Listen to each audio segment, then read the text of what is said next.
4 floors ఉన్న buildings అవన్నీ cool చేయండి. హైడ్రా ఎట్లా ఉందో అట్లా కూల్ చేయండి. అది చేయరు మీరు. ఎప్పుడైతే ఈ ముస్లిం మైనారిటీ వాళ్ళు ఎవరైతే ఆక్రమణలు చేశారో వాళ్ళ భూముల మీద తగలబెట్టాలి, వాళ్ళ భవనాలు తగలబెట్టాలి, వాళ్ళ ఇల్లు తగలబెట్టాలి అనేది ఉంది. కానీ మొత్తం గిరిజనులు కులాలు ఎవరున్నారు, హిందూ లేదు, ముస్లిం లేదు, క్రిస్టియన్ లేదు, అన్ని కులాల ఇల్లు ఖాళీ చేసి పంపించగలరా ధైర్యం ఉన్న గవర్నమెంట్కి? చెయ్యరు. ఎందుకంటే ఇది ట్రైబల్ కాంట్రాక్ట్ ఇష్యూ కాబట్టి.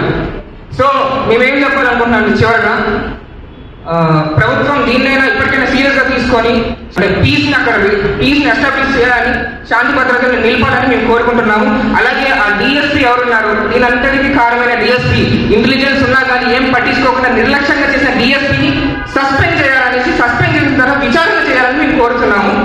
అలాగే అక్కడ పీస్ ఎస్టాబ్లిష్మెంట్తో పాటు మీ మీటింగ్లో పేర్కొన్నట్టుగా, ఫైల్లో పేర్కొన్నట్టుగా ఎన్జిఓస్ ఎంకరేజ్ చేసి పీస్ రిజల్యూషన్స్ అక్కడ పాస్ చేసి అందరినీ పంపించి మనంతా ఒకటే బయట చాలా బాగుంది, మీరు మతపడటానికి నమ్మకండి, ఇక్కడ ఏమీ లేదు,